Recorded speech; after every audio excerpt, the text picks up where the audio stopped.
Hi, welcome to One Word a Day. I'm Sophie, your pilot into the universe of Chinese. We are going to continue our special edition, which is a really ambitious attempt of me trying to present to you the 36th stratagem. I mean, sometimes it's a selfish idea as well because I myself want to learn about it. I want to get more acquainted of these 36. Some of them are better known than others of stratagems to see what people summarized before talking about. You may hear some bloody things here. Like the last one we talked about is 借刀杀人, is to use the collateral force, which is your non-enemy side, non-enemy party, to kill or here to attack your enemy. So 人 here is your target, your enemy. Okay, today we have a better like a back off stance actually. It's not attacking, it's actually non-attacking. Here we have 以逸待劳. Okay, 以逸待劳. 以, it looks like this, and this kind of zigzag going. It almost looks like a decorative pattern on some of the Chinese art, right? But here, this word is also like not a visual representation of objective, objects in the world that you can see. This is abstract concept. And with this abstract pattern and how to understand that. So I'm trying to come up with some story. Excuse me. I'm trying to come up. And one version that I can imagine so far is,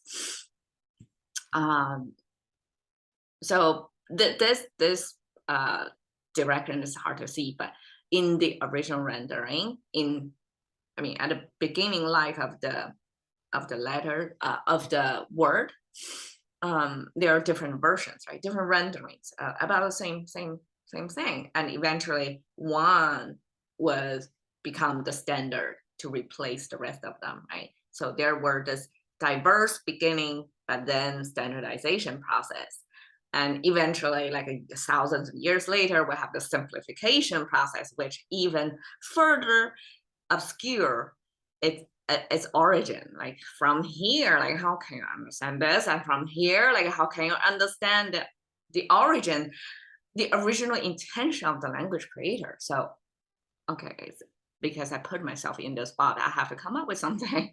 And if you have your own theory, please let me know. So, according to some scholar, or according to some of the early diverse representations of this concept of here I translated with, it looks almost like a ladle. Is it called a ladle? So a big spoon to share food.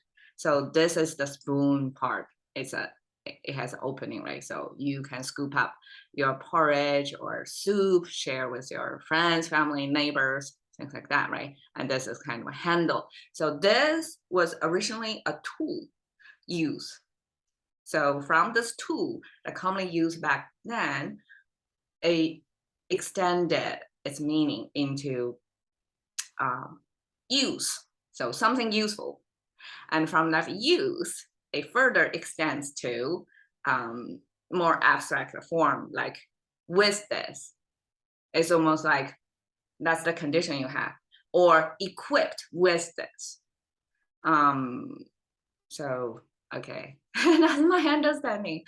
Okay, it's more explainable. So we have the left side and right side. Left side is something about walking, and it's in action, because with the 3 strokes on the top, which is a representation of a repeated pattern of your footsteps. So that means that's the result, the evidence of walking, right?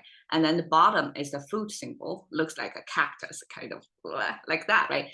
That's your food symbol, and that's the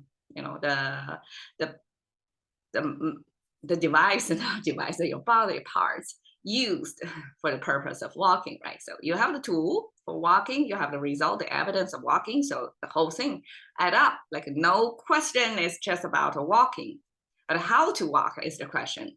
And how to walk is the right part. So the right part in Chinese characters, I mean, we'll say this is a sound maker, this is meaning maker, right? This is something about walking, but it's the right part, not only lend a sound to it, but also lend a meaning to it. So it's walking, but how to walk? You have thousands of ways of walking. In this case, it's walking like a rabbit because the right side is a rabbit image. So I guess the whole right side, kind of a curvious with a tail, with two big ears. I don't know what's this. This, in some other Chinese characters, it's a sideways human figure. So I don't know. There could be shared icons or images, but framed in different contexts. It actually means different things.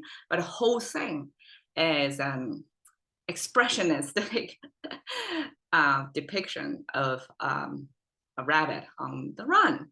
So rabbit in language creators, probably contemporary as well, it's some cute fluffy animals that's no harm, but I mean it's a prey, right? Because it cannot eat anything else.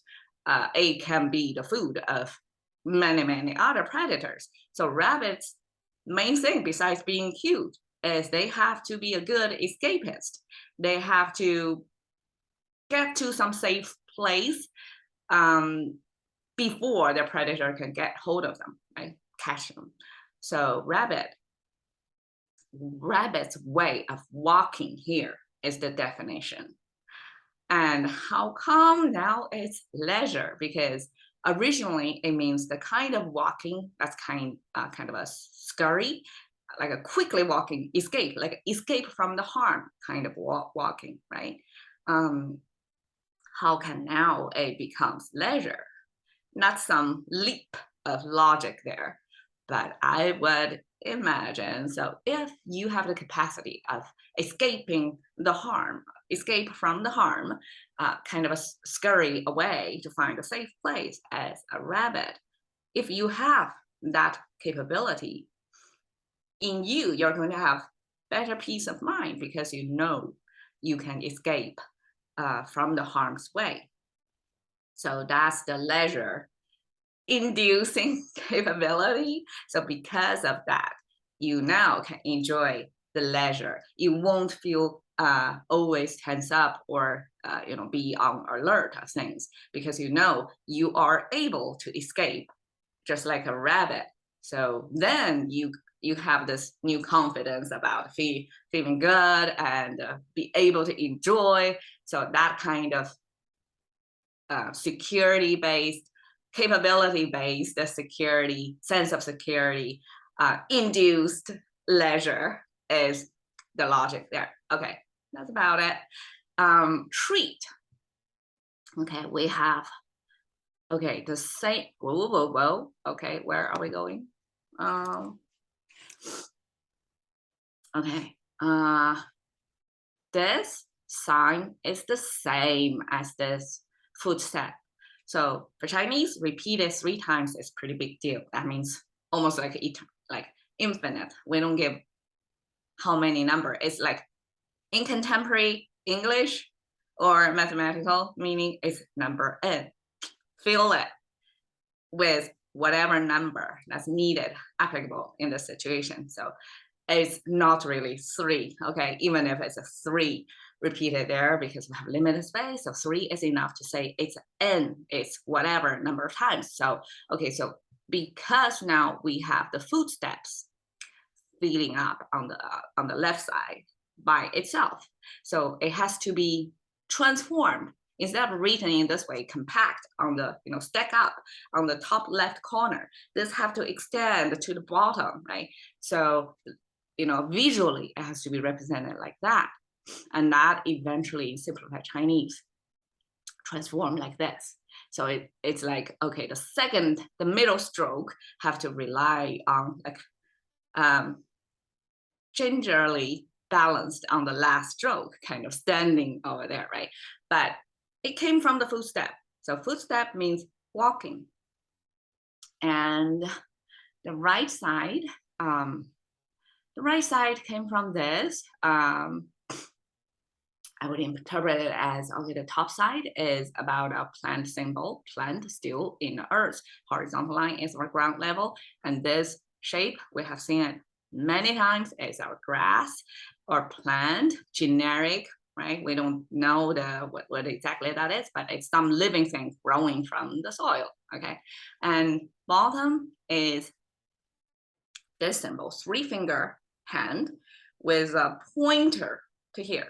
And earlier we talked about in Chinese medicine, diagnostic tool set from the doctors, not only by looking at you, hearing you, communicating with you, but it also main deal is their detector with just a finger, tap on 1 inch down from the wrist to feel your pulse. And from pulse reading, that can tell a lot of conditions from your health.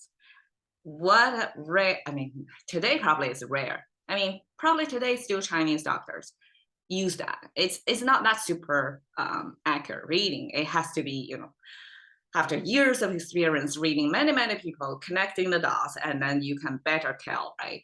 But that's one of the ways. So this pulse reading then be kept into the language to symbol like that to mean 1 inch down. And this 1 inch down thing eventually means kind of a rule setting, because you cannot go further down or up. You have to be exactly 1 inch down. So that becomes a kind of a rule, following the rule. Okay, so the right side, whole thing pronounced as a shi, and it's a Chinese temple thing. And I don't exactly, well, there are scholars' version of it, interpretation of why. This was used as the official position, the title of official position. For example, in contemporary English, we have CEO, CFO, right? That's company-wide positioning. It's kind of officer, whatever officer, right? And in the government seat too, we have the head of blah, blah, blah, right? Department of what, right? So this department or the officer of something, so that positioning title was used as this.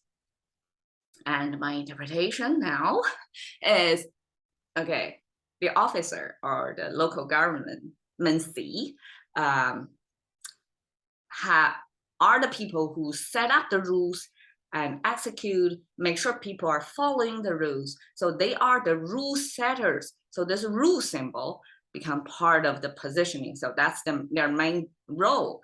And at the top, I mean, it's agriculture society. So things about farming, we can imagine in ancient times, the Department of Agriculture is the #1 department of the whole state running, right? So so it's somebody who set up the rules to govern how things are done, and farming is the main thing, are done every year, cyclical practice every year. So that becomes like office or positioning. And okay, the left side is about walking. And now you combine it with this official positioning involved with agriculture and rule setting. And how come it becomes street, right? Okay, so we can regard the walking sign here as some action taken, right?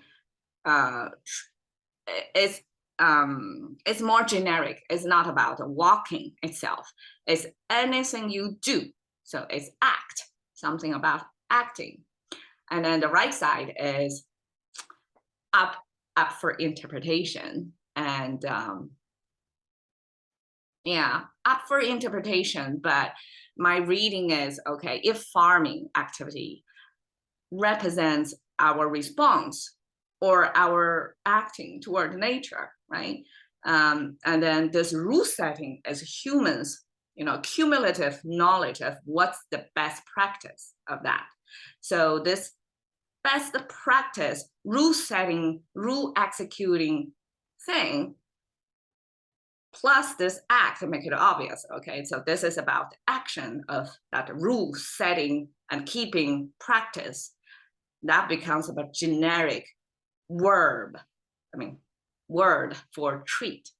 It's like how you're going to respond or how are you going to act toward a certain situation. It becomes more generic. So, generic, it's more generalized into, it's not about farming anymore, but the rule setting or the practice, the best practice, the way of the mentality of act with this in mind, like you always stay within the boundary or the rules that already summarized as the best practice.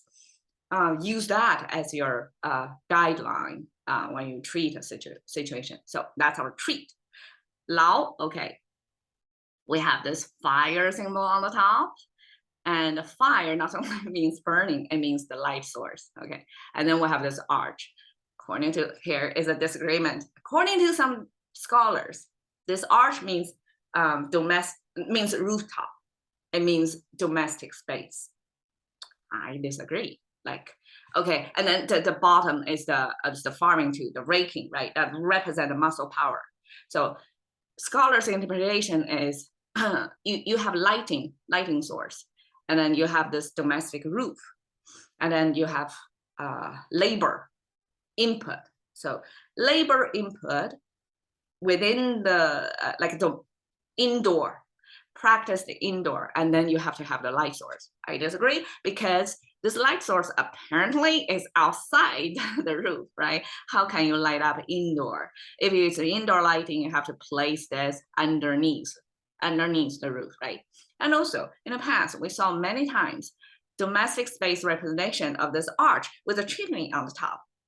That's human space. It's domestic with a roof over. But here it looks like a roof, but to me it's more reasonably interpreted as the border of things. So it does indicate a space, but it's outdoor space instead, without the chimney on the top.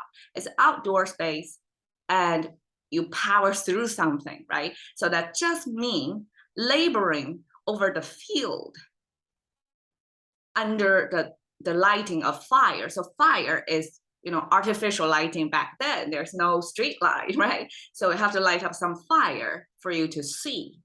And it's the kind of labor you have to do it in the night shift, because probably farming is very timing sensitive activity at some windows during that farming season. So you cannot finish in the whole day. You have to run 24 hours a day. So in that situation, that's the Lao we're talking about here. It's not domestic. Back then, what they call cottage industry meaning laboring within domestic domain. So how like wives gather and make some clothing, fabric making, garment making under the roof. So yes, but they can do that as a common practice throughout the year. They don't have an urgency. It's not dependent on external factors. But here, the Lao gotta be outdoor, gotta be nature or timing sensitive, so that you have to stay up all night long working through that field, right? So that's the kind of Lao that I read from this character. So the whole thing put together, so wisdom tool, right? With eventually it's an open end with whatever, right? There's no failure of whatever tool is that. In this case, is the leisure, okay? The rabbit running, induce leisure. With leisure, it's like you're idling around.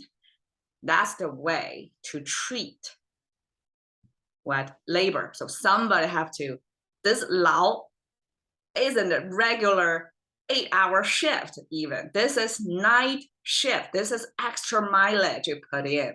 So what does that mean? That means you want to use you want to minimize your activity, but you're using that to wait the input from your enemy to max out their activity. So before you even battle, they exhaust themselves first.